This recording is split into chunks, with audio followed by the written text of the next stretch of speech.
Yeah, okay, so passenger side, box 3. So this is basically my buncher box here. Yeah, so basically everything's specific to daily maintenance and breakdowns or problems if I've got them, and, you know, hydraulic hoses and whatnot. So, yeah, let's see. I guess I'll start up on top. Milwaukee grease gun. I just wanted to show you guys one thing on this. This is my second one. I wore one out finally. It still worked, but it seemed like it didn't have the pumping pressure. And but these, you know, that was after like 7 years of hard duty. So the thing I wanted to show you, I run these lock and lube couplers, and those are really good. You know, you pull that back and slip it on. Yeah, most everybody knows about them now. So I really like those. They keep, you know, they work very well. They're easy on, easy off. They work really well, and you can rebuild them. And one of the things I wanted to say about rebuilding, I just figured this out, and it says it in the instructions. It's real simple to do. You put in a vise, pull it back, and they say to use vice grips to grab that and spin it out. And I don't know, vice grips to me are kind of like, you know, it's a tool of last resort. So I was just using my Nip-X pliers, and, you know, it'd come out and it would go back in. I thought it was good to go, but the vice grips are really important. That's why they said it in the instructions, because you clamp down on those and turn it in. It's got to be torqued completely in, or it'll loosen up. And if it loosens up, it sticks out.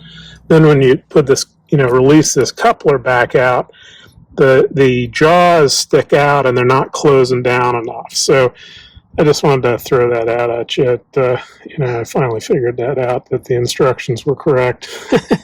So these little plugs, they're I get them at the hardware store. They work. They keep it clean, and I keep the case clean. You know, you can get them in any hardware store. They work really slick. Keep it clean. Yeah, so I've got a couple replacement couplers there. One's ready to be rebuilt. Some various adapters. There's an old school track adjuster adapter there.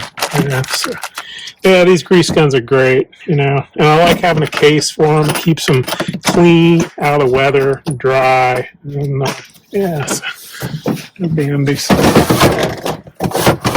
Then I have two others. This one here has the long nose extension lock and lube fitting on it, and this is old Lincoln. So you can stiffen it up or release it. This long adapter by Lock and Lube is the perfect thing for greasing your spindle on the 7206 saw head. It's got that deep recessed fitting there, and you can go in on it, catch it, give it the 8 shots, and every 250 hours there.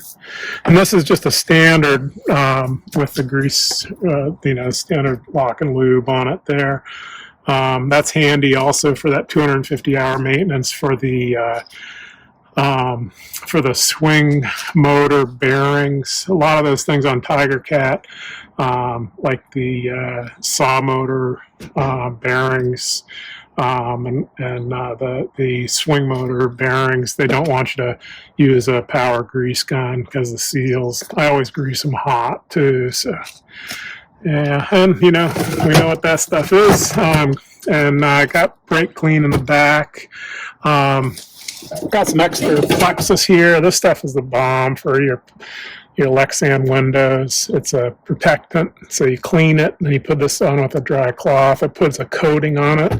You can feel it float the cloth, and it keeps it from scratching, and that's great stuff. It's anti-static, so inside the cab it cuts down on dust.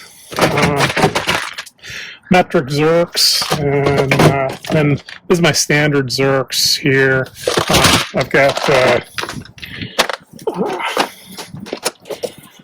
easy outs, tap tool, wrenches, sockets. That's an adapter for the U-joints on the Ford. Yeah, some odds and ends there. I think there's a tap in there too.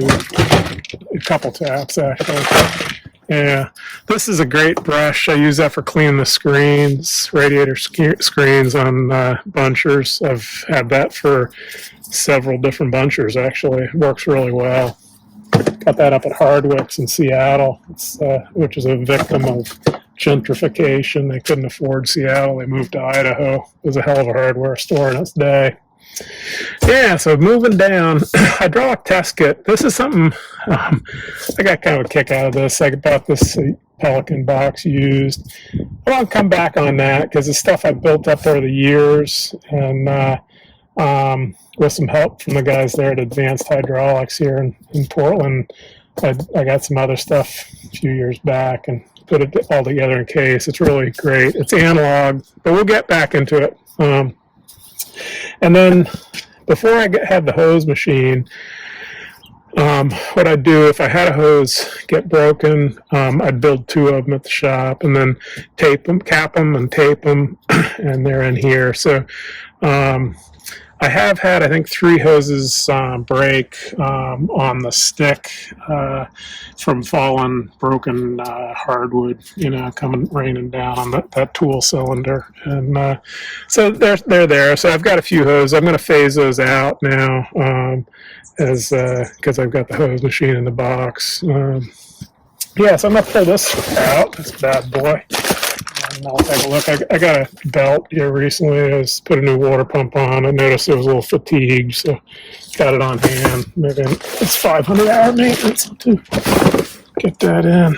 So I pack a couple sets of fuel filters for that and for the buncher, and those get changed every 250 hours. So I rotate fresh ones in at that point, so these don't ride around endlessly. But I've got them in the plastic bags. They come in inside a plastic bag. Cleanliness, and then these are odds and ends here. That Tiger Cat, I have done very little to it, but I do have some parts here. I've got rebuild kits for swivels. I did have one of those awesome swivels let go. I can't remember the name of those now, but they're out of Canada, and they're the bomb. So I've got a rebuilt one, and they're rebuildable, and some odds and ends. Got some packing kits for the counterbalance cartridges, which control your leveling. If you got one of these, those things wear because they work so freaking hard, but that's I think it's like a $500 cartridge. And these O-ring kits are only like $30 or something, which is a lot for an O-ring kit, but that's the problem. You can rebuild them and be good to go. So I've got a spare set of cartridges. I bought them first, the first time, and now I just rebuild them. This is hydraulic stuff. You can't live without that. That's a pull rope. You guys probably all recognize that. Those hard to get hoses, coating wires, these funny little plugs. They work great for split flange. I've got a bunch of split flange covers down in there too, 12s and 16s, 61s, and Schedule 61s, Schedule 62s. Yeah, those damn split flange, really something else. Yeah, let's see, and then this here, critical tool for the buncher, that didn't come with mine, and oh man, I was having a terrible time changing that filter, and it's supposed to come with it, and that's the filter wrench for it. Makes a heck of a difference. And I'll have you know that I talked to the engineer and complained vociferously, and they changed the location of that, so that new location is a great improvement. But drain hose for that fuel filter, and then this hose, and this, I'm going to put this down. I want to show you this real quick. And again, a shout out to Nate there at Offroad Wrench. I'll include that. This is an air vac, and I actually built this myself after watching this video. And this is the Kaizen foam, and that's what I'm going to do in my other boxes. So AirVac makes these, and it's basically a Venturi. I put a little regulator on it, This is the vent. This is the inlet, and this is the connection to your tank, so you can throw a vacuum on a tank in case you got to pull a big valve or multiple hoses or whatnot. I've had these in the past, running off the vacuum in a truck, but you can pull oil, depending on where the location and how much oil, how big a hole you've opened up in the system. So I think this is going to work really well. This is a vacuum gauge, and it's set up to adapt into the top of the hydraulic tank on the Tiger Cat. So anyhow, again, that Offroad Wrench, he has this list of 5 tools that you should have, and this was one of them. And so yeah, I put it together, and pretty happy with it. So thanks again to him. You guys should check out his channel. He's got some good tips. Yeah, so moving along.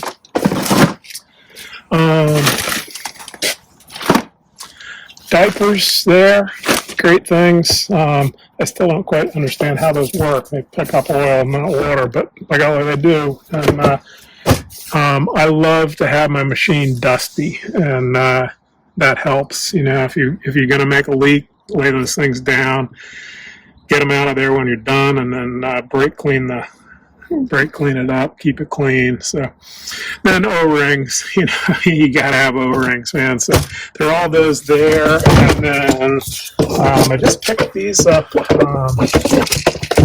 little while ago from Seal Source. They're a local outfit, and these here are they're an O-ring backup ring in one piece, and so I haven't had to use them yet, but like on those counterbalance cartridges, that's what they have. And there's a series of 4 in the cartridge, and so those guys recommended it, and I picked them up, and so we'll try them out at some point.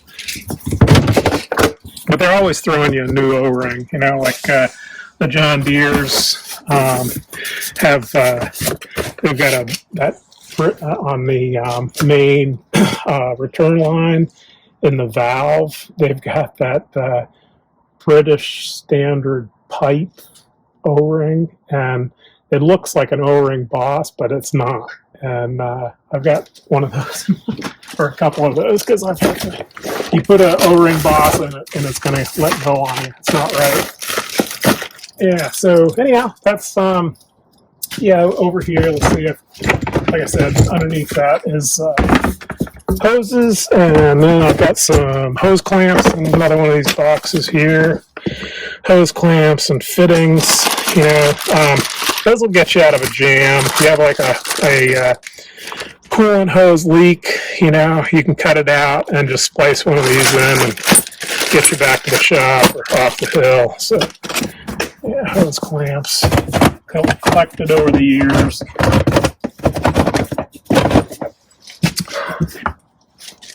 Yeah, so that does it. Box number 3. Thanks for watching.